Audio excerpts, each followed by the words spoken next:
Now it's all systems go for tonight's State of the Nation address, with President Cyril Ramaphosa delivering his speech in Parliament tonight. The theme for this year's event is following up on our commitments, making your future better. eNCA's Jeremy Maggs joins us now live from Cape Town.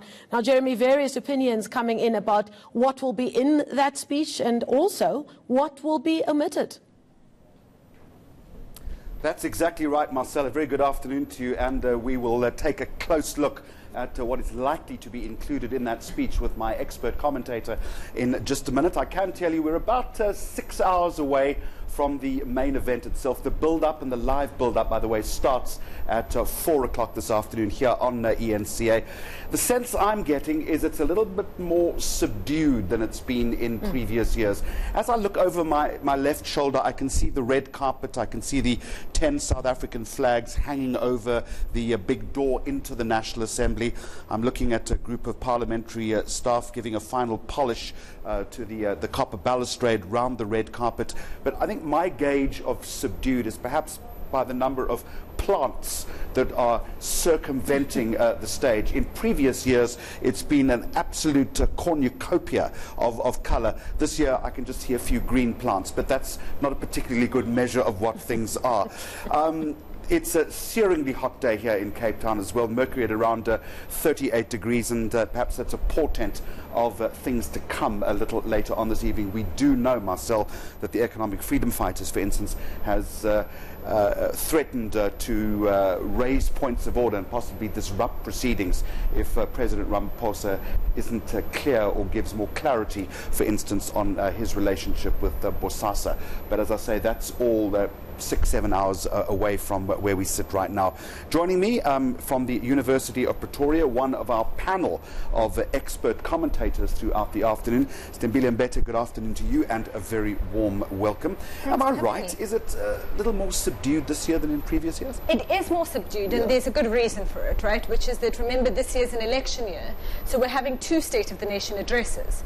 This one in February, which is before the election, and it is going to be the one where President Ramaphosa wraps up the ANC's 5 years in government. And in technical terms, he is the outgoing president. In technical terms, he's the outgoing president. And so that is what happens today.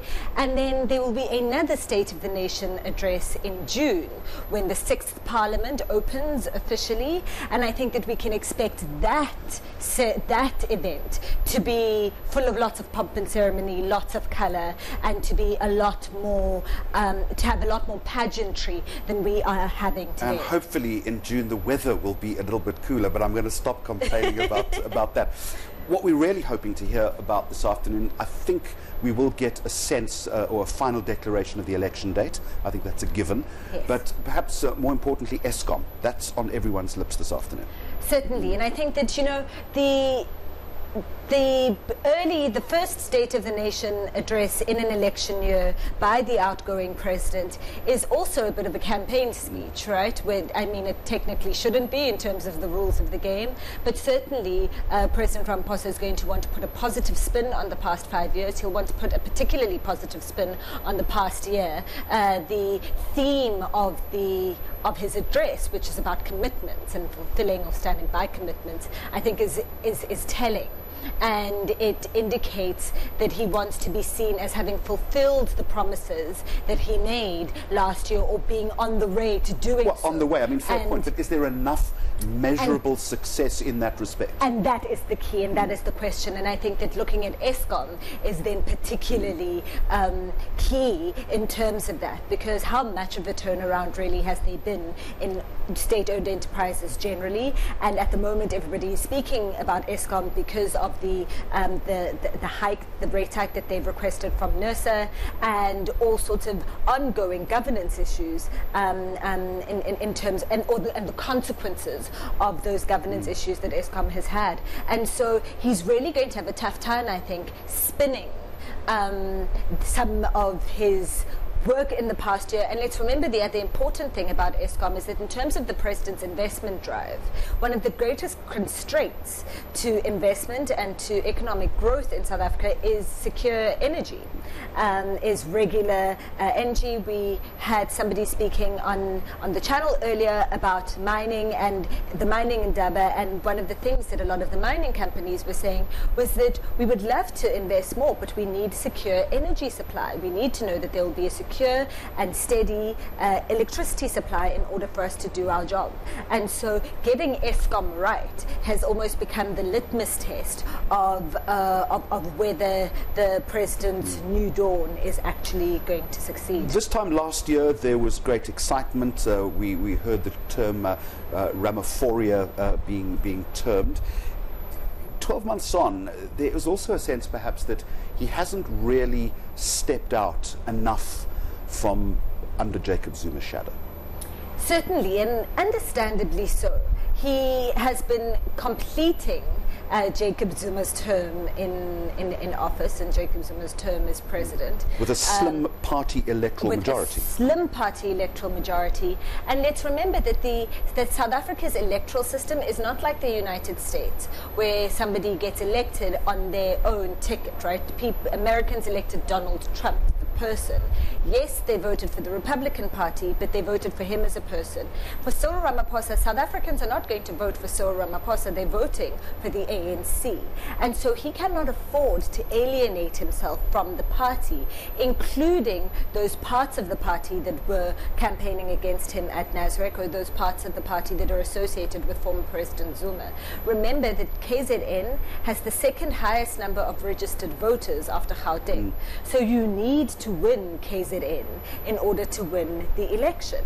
And so he needs to keep former President Jacob Zuma's support base on board. And so he has not had the mandate, and neither has it been wise strategically nor tactically for him to all out publicly reject former President Zuma and his support base. Inside the House this evening, is it a bit of pre-grandstanding from the economic freedom fighters about wanting to disrupt, or are we likely to see scenes that we have seen in the past play themselves out again? You know, large men in white shirts and black trousers hauling MPs out of the National Assembly, which is unseemly.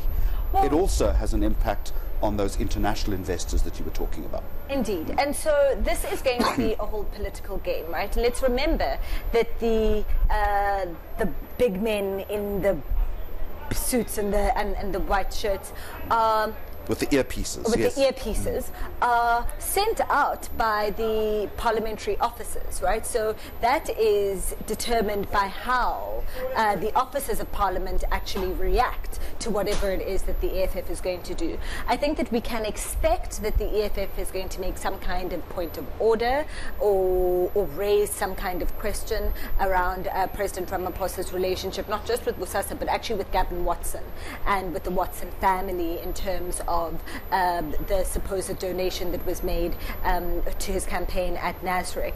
And I anticipate that President Ramaphosa will have an answer to that. We know that when he came back from his trip to India, he went straight to the public protector and explained himself to her. So he's clearly tried to do damage control and to preempt any action by the EFF in the past week. So I think that he will have a ready answer to give to the EFF. Now the question is whether the EFF will be satisfied with that, and also what calculation the EFF has made about risking.